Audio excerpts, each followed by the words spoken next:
Sometimes there's crap underneath my feet. It drives me nuts. All right.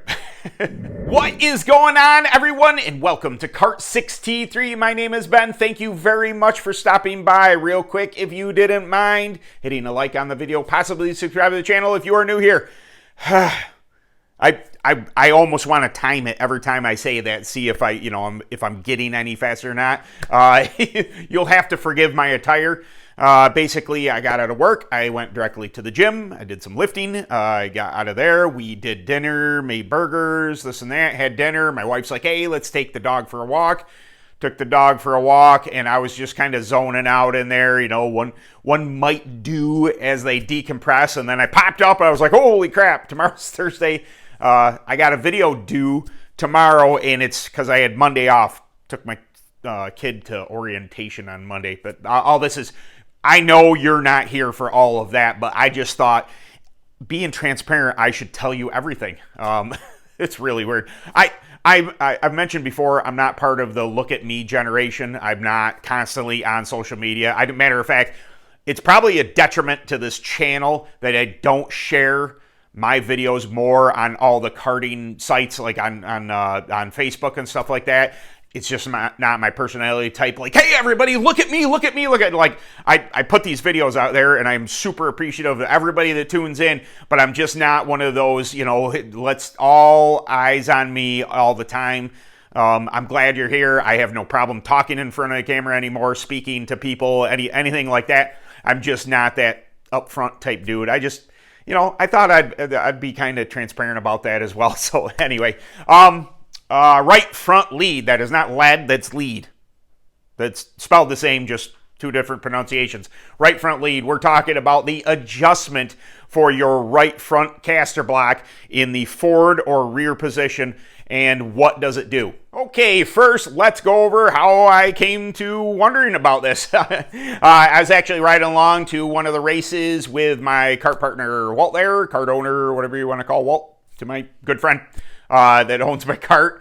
And he was mentioning that our engine builder had suggested moving the right front lead back into the rearward position to assist with turning in the center of the corner. And I thought, is that the way that works? And not that I was trying to argue, I just honestly didn't know. Now, first things first, I am not afraid to ask if I don't know. I'm not just going to assume this is the way this should work.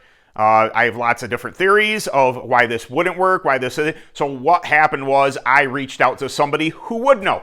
And I run Phantom Chassis. Therefore, I go directly to the source. I went to James Stanley. He works at Phantom. I was able to, I think it's James Stanley Racing on Facebook. I'll try and link that down below. Anyway, I reached out and I was just like, hey, does this actually happen? If you move the right front lead to the rearward holes on your chassis, does this help turn? And his answer in short was yes, but with a caveat. And the caveat was that he sent the article to me, I believe it was April 2022. I'll link that down below as well. If you want to read this information from Phantom, I'll put it in a link down below. But that shortening the right side will help it turn in the center because you're moving the center of gravity. Basically, the weight transfer becomes faster. It goes from when you turn in, it jumps to the right front quicker because that lever is shorter. You see what I'm saying? The caveat to that is that it is going to stiffen your steering. So something, if you're running, say on dirt fault, if you're down south and you already have gobs of bite in the front end, it's already, kind of heavy to steer, and you don't want that to happen, it's probably not a good idea to move that back, even if it is going to help the center turn a little bit. Up north here, we have a lot more bull rings, loose dirt, things that this might, help somebody like me get around the corner a little bit. And I was like, all right, now I see, the forest full of trees or whatever that term is. Now I can, now I'm willing maybe to experiment with that to see if it helps. Now, I'm not positive it's going to help me because I'm on an open. Now, the dynamics are different. I may put similar numbers to what stockers run with a couple degrees, a couple percents here or there. I may move some stuff, different stagger, blah, blah, blah. Obviously the big wedges and everything, but you have to keep in mind that, whatever we're pushing, 50, 60, 70 horsepower, whatever it is, we're putting out of these engines, the momentum and the weight transfer is always exaggerated in an open. So when I lift off the gas, it isn't like I'm lifting off 13 horsepower, boom, and you just roll in the corner. I'm lifting off a holy smokes, and then it kind of jams into the corner. So I'm already loading the nose to some degree, but then again, I also have a lot more weight on my right side with the bigger engine. The Bama, for instance, weighs 55 pounds. There ain't no clone or Predator that weighs 55 pounds in the engine alone. Okay, so I have a big chunk of right side weight on my cart. My seat is moved already all the way left, and I do have lead weight on the nose in order to get percentages right. But my thinking is, how is that going to play into the corner for me? But anyway, I thought this was a super interesting topic because I'm kind of simplistic.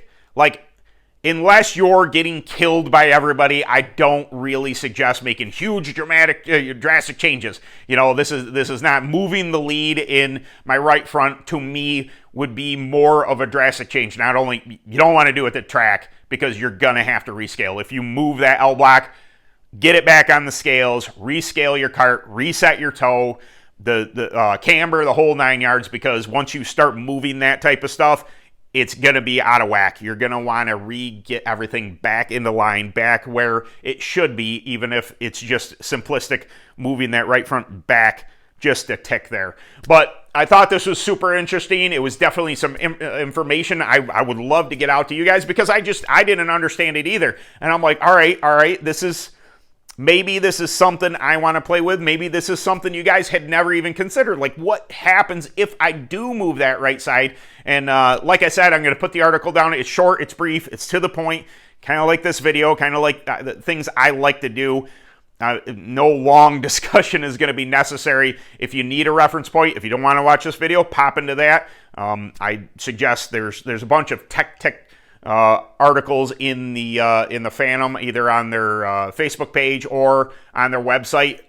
I implore you to go check those out, because more information is always good. I mean, you can get a little confused, but you can sort through what works. You can try this thing, you can try that thing, you can try moving your lead and see, oh man, that really worked, or whoa, we're not doing that again. That was a bad idea. We already made a cart that turned fine into something that turns way quicker than we need it to do.